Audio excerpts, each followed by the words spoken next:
नमस्कार साथियों, स्वागत है आपका आज के नए सेशन में। दोस्तों आज हम शुरू करने जा रहे हैं एक नया टॉपिक सुप्रीम कोर्ट। ठीक है, तो सुप्रीम कोर्ट से जो भी रिलेटेड मेन पॉइंट है उनके बारे में पढ़ेंगे और बहुत एग्जाम पॉइंट ऑफ व्यू से काफी इंपॉर्टेंट होता है। तो चलो जल्दी शुरू करते हैं, टाइम खराब नहीं करते हैं।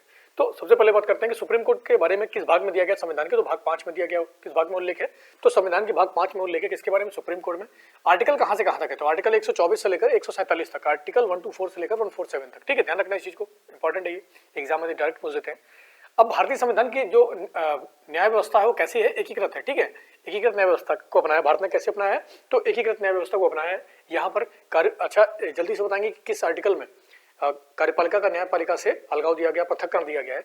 ठीक है, तो दूसरा पॉइंट काफी इंपॉर्टेंट, ध्यान रखना किस प्रकार की व्यवस्था को अपनाया गया, तो एकीकृत न्याय व्यवस्था को अपनाया गया है। आगे बात करते हैं कि न्यायालय की एकल व्यवस्था किस से ली गई है, तो भारत शासन अधिनियम जो था ना हमारा 1935, तो वहां से भारत जो न्यायालय की एकल व्यवस्था है उसको हमने कहां से ग्रहण किया है, तो वो क्या, हमने भारत शासन अधिनियम 1935 से। ध्यान रखना इस चीज को। अच्छा, जो हमारा सुप्रीम कोर्ट है वो संघीय न्यायालय का ही नया स्वरूप कह सकते हैं हम। तो जल्दी से कमेंट करेंगे संघीय न्यायालय की स्थापना कब हुई थी, कमेंट करके बताएंगे कि संघीय न्यायालय की स्थापना कब और कहां हुई थी। ठीक है, आगे हम बात करते हैं कि भारत के सुप्रीम कोर्ट का, जो हमारा आजकल सुप्रीम कोर्ट है उसका उद्घाटन कब हुआ था, तो 28 जनवरी को, 28 जनवरी 1950 को आज का जो सुप्रीम कोर्ट है उसका उद्घाटन किया गया था। अच्छा, अब सुप्रीम कोर्ट तो ठीक है, लेकिन सुप्रीम कोर्ट में न्यायाधीशों की नियुक्ति कैसे होती है, तो नियुक्तिकर्ता कौन है, राष्ट्रपति करता है। क्या राष्ट्रपति स्वयं से कर देता अपनी मनमर्जी से, तो बिल्कुल नहीं। अब इसके बारे में मेन चीज देखेंगे कि नियुक्ति का जो प्रोसेस है वो प्रॉपर तरीके से उल्लेखित नहीं है, तो उसके बारे में बार बार पहले क्या था कि सुप्रीम कोर्ट में वही न्यायाधीश बनेगा, मुख्य न्यायाधीश बनेगा जो वरिष्ठतम होगा, लेकिन तो समय समय पर इसको बदला गया। तो आगे हम देखते हैं इसमें क्या हुआ है। तो पहला न्यायाधीश केस आया, फर्स्ट न्यायाधीश जो जजमेंट आया था जुडिशियल मामला था, वो कब आया था, 1982 में। यहां से एग्जाम में आता है कि राष्ट्रपति नियुक्ति करेगा जजों की, किसकी सलाह से, तो वो करेगा परामर्श से। का मतलब देखो, परामर्श से करेगा किसके, जैसे सुप्रीम कोर्ट जो अदर जजेस हैं तो उनकी नियुक्ति कैसे करेगा राष्ट्रपति, तो सीजीआई की मदद से, सीजीआई के परामर्श से। लेकिन परामर्श का मतलब सहमति नहीं होगा, तो ध्यान रखना पहला जुडिशियल जो मामला था, पहला न्यायाधीश मामला था, उसमें बोला गया था कि परामर्श का मतलब सहमति नहीं होता है। तो अगर राष्ट्रपति अनुमति परामर्श मिलता है जजों से, तो राष्ट्रपति क्या करता है कि जजों की नियुक्ति परामर्श के लिए बाध्य नहीं है। ठीक है, इसको ध्यान रखेंगे। दूसरा जो न्यायाधीश मामला है ये कब आया था, 1993 में, काफी इंपॉर्टेंट, ध्यान रखना। इसमें कहता है कि सीजीआई की जो सलाह है राष्ट्रपति के लिए बाध्यकारी है। अगर सीजीआई राष्ट्रपति से कहता है कि आपको XYZ व्यक्ति है उनको न्यायाधीश बनाना है, तो ये सलाह कहीं ना कहीं बाध्यकारी हो गई। तो किसमें हो गया, ये 1993 में जो पहले दूसरा न्यायाधीश मामला आया। अब आगे देखते हैं क्या हुआ। तीसरा जो न्यायाधीश मामला है वो कब आया, 1998 में। इसमें यह बोला गया कि सीजीआई की सलाह बाध्यकारी को हटाया गया। उसमें क्या बोला गया कि सीजीआई जो है वो 4 सदस्यीय संसदीय पैनल है, कितना है, 4 सदस्यों का, तो 4 सदस्यीय संसदीय पैनल है, उससे परामर्श करेगा, उसके परामर्श के बाद राष्ट्रपति को सलाह देगा, तो राष्ट्रपति फिर जाके जजों का अपॉइंटमेंट करेगा। तो ये सारा पूरा प्रोसेस है नियुक्ति से लेकर। एग्जाम में बहुत क्वेश्चन पूछ देते हैं, पहला न्यायाधीश मामला कब आया था, दूसरा न्यायाधीश मामला कब आया, तीसरा कब आया। तो मैंने शॉर्ट में बता दिया है कि सारा मामला क्या है, ज्यादा पढ़ने की जरूरत नहीं, बिल्कुल शॉर्ट में मैंने इसको खत्म कर दिया है। आगे बात करते हैं जजों की नियुक्ति से लेकर एक और मामला आया था जो आपका 99 संविधान संशोधन था। ये कब आया था, 2014 में। तो 2014 में कॉलेजियम प्रणाली को एनजेसी से, किससे, नेशनल जुडिशियल अपॉइंटमेंट कमीशन से प्रतिस्थापित किया गया कि जजों की नियुक्ति किस प्रकार से होगी। उसमें सरकार जो विधि मंत्री हैं वो भी शामिल होंगे। तो ये कब लाया गया संविधान संशोधन, ये लाया गया 2014 में, कि जजों की नियुक्ति करने के लिए अब डायरेक्टली पार्लियामेंट भी इन्वॉल्व हो जाएगी। लेकिन क्या हुआ, 2015 में सुप्रीम कोर्ट ने इसे अवैध घोषित कर दिया कि न्यायालय के मामले में कार्यपालिका दखल नहीं कर सकती है। तो इसलिए 2015 में जो 99 संविधान संशोधन 2014 का मामला था और जिसके तहत कॉलेजियम प्रणाली को एनजीएसी से जोड़ा गया था, उसको प्रतिस्थापित किया गया था उसके स्थान पर, उसको सुप्रीम कोर्ट ने कब खत्म कर दिया, 2015 में। दोनों मोस्ट इंपॉर्टेंट पॉइंट है, यहाँ से एग्जाम में बहुत बार क्वेश्चन बने हैं कि 99 संविधान संशोधन किससे संबंधित है, तो वो है नेशनल जुडिशियल अपॉइंटमेंट कमीशन को प्रस्तापित किया गया था, किसको, कॉलेजियम प्रणाली को। ठीक है, लेकिन सुप्रीम कोर्ट ने इसे आगे 2015 में रद्द कर दिया। अब इसी को हम चौथा जजमेंट जज केस भी कह सकते हैं, चौथा न्यायाधीश मामला भी कह सकते हैं। ठीक है, इस चीज को ध्यान रखेंगे। आगे हम बात करते हैं कि क्या हुआ है कि समय समय पर जजों की नियुक्ति का जो मामला है वो थोड़ा सा रुकता रहा है। तो 1950 से लेकर 1973 तक वही चीफ जस्टिस बना करते थे जो वरिष्ठतम थे। कौन हुआ करते थे, जो वरिष्ठ न्यायाधीश है, क्रम में जो वरिष्ठ है वही जाकर सुप्रीम कोर्ट का न्यायाधीश बनता था। ठीक है, कब से, 1950 से लेकर 1973 तक। लेकिन ये पैटर्न कब चेंज हो गया, ये पैटर्न का क्रम टूटा 1973 में। जब 1973 में टूटा, कांग्रेस पार्टी सरकार ने क्या किया उस समय थी, तो उस समय कांग्रेस पार्टी की सरकार में क्या हुआ कि जो एएन रॉय थे, तो एएन रॉय 1973 में सुप्रीम कोर्ट के सीजीआई बने। और ये कितने जज से नीचे थे, तो 3 जज, इनके ऊपर 3 जज थे। तो 3 जजों को छोड़कर चौथे नंबर के जो ये भाई साहब थे, सर थे एएन रॉय, तो इनको बना दिया गया।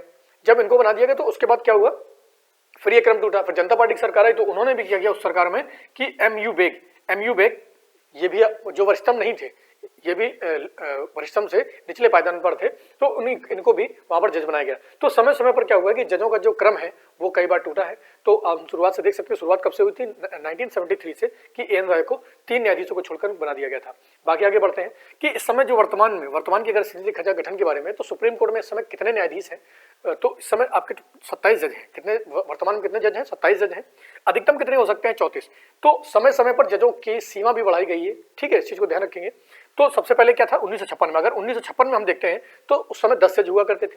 1960 में 13 जज हुए, फिर 1970 में कितने हुए? 17, फिर 1986 में हुए 25 और 2009 में कब हुए? 31। तो आज के समय मैक्सिमम संख्या कितनी हो सकती है? तो वो हो सकती है 34, लेकिन वर्तमान में कितने हैं? 27। अधिकतम कितनी हो सकती है? 34। और क्रम जो बदलते रहे वो ध्यान रखना है, कब 10 हुए, कब 13 हुए, कब 17 हुए, एग्जाम में डायरेक्टली इसको पूछ देते हैं, ठीक है। अब सबसे इंपॉर्टेंट पॉइंट ये होता है कि इस समय सुप्रीम कोर्ट में कितनी महिला जज है, कार्यरत है। तो ऑप्शन में देते हैं इनमें से कौन कार्यरत नहीं है। तो ध्यान रखना, हिमा कोहली इस समय है, तो न्यायाधीश कौन है? हिमा कोहली है। और बीवी नागरत्ना है। ये देखो, हिमा कोहली जो पेरेंट कोर्ट है वो है आपका दिल्ली हाई कोर्ट, और बीवी नागरत्ना का है ये तेलंगाना हाई कोर्ट है, और तीसरे नंबर की है बेला त्रिवेदी, ये गुजरात हाई कोर्ट इनका पेरेंट कोर्ट है। तो इसको ध्यान रखना है, ये बहुत ज्यादा important exam point of view से सारे इंपॉर्टेंट पॉइंट है, ज्यादा नहीं, बस मेन जो इंपॉर्टेंट पूछा जाता है उसको पढ़ते हैं। आगे हम बात करते हैं आर्ताओं के बारे में, सुप्रीम कोर्ट की आर्ताओं के बारे में हम बात करते हैं, ठीक है। चलिए शुरू करते हैं। चलिए आगे शुरू करते हैं हम कि इसकी आर्ताओं के बारे में। तो आर्ताएं क्या होती हैं, ठीक है। तो आर्ताएं देखते हैं, तो सबसे पहला पॉइंट है कि सबसे इंपॉर्टेंट चीज तो ये है कि भारत का नागरिक होना चाहिए। क्या होना चाहिए? सबसे पहले भारत का नागरिक होना चाहिए। अब आर्ताएं, बहुत सारे बच्चों के कंफ्यूजन रहती है क्या क्या आर्ताएं होती हैं, तो आज बिल्कुल क्लियर करेंगे हम, ठीक है। तो ध्यान रखना कि सुप्रीम कोर्ट में कम से कम 5 साल जज रहा हो। तो आर्ताओं में सबसे पहला पॉइंट है कि कौन न्यायाधीश बनेगा, मुख्य न्यायाधीश। तो आप बात करेंगे हाई कोर्ट में कहाँ रहा हो, हाई कोर्ट में 5 साल जज रहा हो, पहला पॉइंट है। दूसरा हो 10 साल तक या वकालत की हो, या तो वो 5 साल तक किसी हाई कोर्ट में जज रहा हो, या उसने कभी भी कहीं पर भी किसी भी हाई कोर्ट में 10 साल तक वकालत की हो। और तीसरा पॉइंट क्या है कि राष्ट्रपति उसे सम्मानित न्यायवादी समझे, राष्ट्रपति की नजरों में वो एक सम्मानित व्यक्ति होना चाहिए, न्यायवादी होना चाहिए, ठीक है। तो ये उसकी आर्ता है, ध्यान रखना। एक मोस्ट इंपॉर्टेंट पॉइंट ये निकल के आता है कि न्यूनतम आयु का उल्लेख नहीं है, कोई भी व्यक्ति न्यायाधीश बन सकता है सुप्रीम कोर्ट का, तो इसके बारे में न्यूनतम आयु का उल्लेख नहीं है। इस चीज को ध्यान रखेंगे, एग्जाम में यही सब पेज फंसा देते हैं, पेपर में अधिकतर यहीं से दे देते हैं कि क्या कि न्यूनतम आयु का उल्लेख दिया है नहीं दिया है, ठीक है। अब सबसे इंपॉर्टेंट चीज है कि अगर हम सीजीआई को, सुप्रीम कोर्ट के मुख्य न्यायाधीश को अगर हमें हटाना है तो क्या प्रोसेस रहेगा। तो हटाता कौन है? राष्ट्रपति हटाता है, इसको ध्यान रखेंगे। अब सबसे पहले हमें लोकसभा में दोनों में से किसी भी सदन में प्रस्ताव लाया जा सकता है, ठीक है, इसके ऊपर महाभियोग चलाया जाता है। तो अगर लोकसभा में आए तो 100 सदस्य होने चाहिए, और राज्यसभा में आए तो 50 सदस्य होने चाहिए, ठीक है। लोकसभा में 100 सदस्य और राज्यसभा में 50 सदस्य होने चाहिए, और उस पर राष्ट्रपति हस्ताक्षर करके 100 सदस्यों के हस्ताक्षर लोकसभा में और 50 सदस्यों के हस्ताक्षर राज्यसभा में होने चाहिए। उसके बाद वो हस्ताक्षर करके आप लोकसभा में लोकसभा अध्यक्ष को सौंप सकते हैं, या राज्यसभा में आप सभापति को सौंप सकते हैं, सौंप देंगे। अब सभापति के पास दोनों चीजें होती हैं कि ये क्या वो स्वीकार करेगा या अस्वीकार करेगा। तो राष्ट्रपति उसे अध्यक्ष जो होता है वो स्वीकार भी कर सकता है या अस्वीकार भी कर सकता है। तो अगर उसने स्वीकार कर लिया तो क्या होगा, तो जब वो अगर वो स्वीकार करता है तो उसको 3 सदस्यीय समिति गठन करना पड़ेगा। तो वो क्या करता है कि 3 सदस्यीय समिति का गठन करता है। अब ये 3 सदस्यीय समिति में कौन कौन होते हैं, तो सुप्रीम कोर्ट का न्यायाधीश होता है, दूसरा आपका किसी भी हाई कोर्ट का चीफ जस्टिस मुख्य न्यायाधीश, किसी भी हाई कोर्ट का मुख्य न्यायाधीश होगा, ठीक है। तीसरा क्या होगा, प्रतिष्ठित कोई न्यायवादी। तो तीनों ध्यान रखना कौन कौन है, एक तो सुप्रीम कोर्ट का न्यायाधीश होगा, दूसरा हाई कोर्ट का, किसी भी हाई कोर्ट का क्या होगा, मुख्य न्यायाधीश होगा, और तीसरा जो होगा वो प्रतिष्ठित न्यायवादी होगा। अब ये तीनों जांच करते हैं उसके आचरण की कि क्या इसने कुछ गलत किया है, संवैधानिक अधिकारों को उल्लंघन किया है, तो इन सब की जांच करते हैं वो। जांच करने के बाद अगर इसे दोषी पाती है समिति, तो दोषी पाती है तो दोषी के बाद वो सदन पर जो प्रस्ताव आता है वो सदन पर विचार के लिए चला जाता है। अब सदन उसको विशेष बहुमत से, ध्यान रखना कि साधारण बहुमत से पारित नहीं होता, दोनों सदनों में विशेष बहुमत से उसको पारित किया जाता है, और विशेष बहुमत से पारित करने के बाद उसको राष्ट्रपति के पास भेज दिया जाता है। किसके पास? राष्ट्रपति के पास। और राष्ट्रपति इसको क्या करता है, राष्ट्रपति के पास जब भेजा जाता है तो राष्ट्रपति आदेश के द्वारा आप वहाँ के जो न्यायाधीश हैं, मुख्य न्यायाधीश हैं, उसे हटा देता है। तो ये पूरा प्रोसेस है। बहुत सारे एग्जाम में यहाँ पर डायरेक्ट पूछे जाते हैं क्वेश्चन, कई बार तो क्रम बना के दे देते हैं कि पहले क्या होगा फिर क्या होगा। तो ध्यान रखना ये सारे इंपॉर्टेंट पॉइंट है। आगे हम देखते हैं कार्यकाल कितना होता है। तो संविधान में इनका कार्यकाल तय नहीं है, जो न्यायाधीश हैं उनका कार्यकाल तय नहीं है, ठीक है। इस चीज को ध्यान रखेंगे कि कार्यकाल तय नहीं है, लेकिन उपबंध दिए गए हैं कि कार्यकाल की सीमा क्या हो सकती है और क्या क्या उपबंध देख लेते हैं। तो सबसे पहला पॉइंट है कि 65 वर्ष की आपकी मैक्सिमम जो उम्र है सुप्रीम कोर्ट के न्यायाधीश बनने की, वो आपकी कितनी है? 65 वर्ष है। तो 65 वर्ष के बाद रिटायरमेंट होता है इनका। दूसरा पॉइंट क्या है कि किसी भी वक्त वो त्यागपत्र दे सकता है, राष्ट्रपति को अपना त्यागपत्र सौंप सकता है, या संसद की सिफारिश पर राष्ट्रपति हटा सकता है। अब संसद की सिफारिश का मतलब क्या है कि महाभियोग लगा देना सीजीआई वगैरह के ऊपर, ठीक है। तो यहाँ पर 3 पॉइंट है। तो संविधान में ये तय नहीं कि उनका कार्यकाल कितना होगा, लेकिन वन दिए गए हैं। दूसरा इंपॉर्टेंट पॉइंट क्या है कि न्यूनतम आयु का उल्लेख नहीं है कि कितनी आयु तक वो बनेगा, ठीक। अब वेतन और भत्ते कौन तय करता है, तो वेतन और भत्ते आपका भारत की संसद करती है, ठीक है। संसद निर्धारित करती है और किससे दिए जाते हैं, किस पर भारित होते हैं, तो ये संचित निधि पर भारित होते हैं। आर्टिकल जल्दी से बताएंगे संचित निधि किस अनुच्छेद में दी गई है, पढ़ चुके हैं कई पिछले सेशन में। अब अगला इंपॉर्टेंट पॉइंट क्या था, तदर्थ न्यायाधीश। तदर्थ न्यायाधीश क्या होते हैं, जब सुप्रीम कोर्ट में क्या होता है, कोरम पूरा नहीं होता है।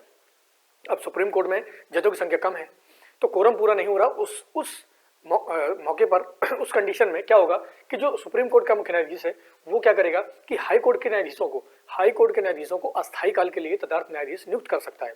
तो ये पावर किसकी है, ये सुप्रीम कोर्ट के न्यायाधीश की है, मुख्य न्यायाधीश की, ठीक है। अब क्या ये स्वयं से कर सकता है, नहीं, राष्ट्रपति की मंजूरी के बाद ही करेगा। इस पॉइंट को भी ध्यान रखना कि राष्ट्रपति की मंजूरी के बाद ही वो ऐसे न्यायाधीशों की नियुक्ति करता है जिन्हें हम तदर्थ न्यायाधीश बोलते हैं। अगर सुप्रीम कोर्ट का कोरम पूरा नहीं होता है तो किसी भी हाई कोर्ट के वो न्यायाधीशों की नियुक्ति करता है। आगे मोस्ट इंपॉर्टेंट पॉइंट जो आते हैं वो ये है कि इनके आचरण पर कभी बहस नहीं हो सकती है। आप किसी भी जज के आचरण पर बहस नहीं कर सकते हैं, पहला पॉइंट है। दूसरा पॉइंट है कि अवमानना पर दंड। अगर आपने सुप्रीम कोर्ट की अवमानना कर दिया, किसी कोर्ट की अवमानना कर दी, तो अवमानना पर आपको दंड मिल जाएगा। मतलब उसके फैसले पर गलत वो उठाना या गलत टिप्पणी करना, तो उसकी अवमानना अगर आपने कोर्ट की कर दी। एक मामला भी प्रशांत भूषण साहब का था, तो उसको थोड़ा सा देखना जाकर, तो अवमानना का ही मामला था। तो अगर आपने अवमानना कर दी तो अवमानना पर आपको दंड देने का उनका अधिकार है। तीसरा है कि संसद, ध्यान रखना ये मोस्ट इंपॉर्टेंट पॉइंट है कि क्या संसद न्याय क्षेत्र में कटौती कर सकती है, तो नहीं, न्यायालय के न्याय क्षेत्र में संसद कभी कटौती नहीं कर सकती है। हाँ, बढ़ा सकती है लेकिन कम नहीं कर सकती है। तो तीनों मोस्ट इंपॉर्टेंट पॉइंट एग्जाम में पूछे जाते हैं। कुछ आर्टिकल से देख लेते हैं हम, तो आर्टिकल कितने ज्यादा इंपॉर्टेंट नहीं है, थोड़ा देखेंगे। तो आर्टिकल 124 क्या कहता है, सुप्रीम कोर्ट गठन। तो सुप्रीम कोर्ट के गठन के बारे में आर्टिकल 124 में बताया गया है। 125 में वेतन भत्ते बताए गए हैं। 124 ए में क्या दिया गया है, NJC, national judicial appointment commission के बारे में हम लोग पढ़ चुके हैं पिछले अभी कुछ समय पहले।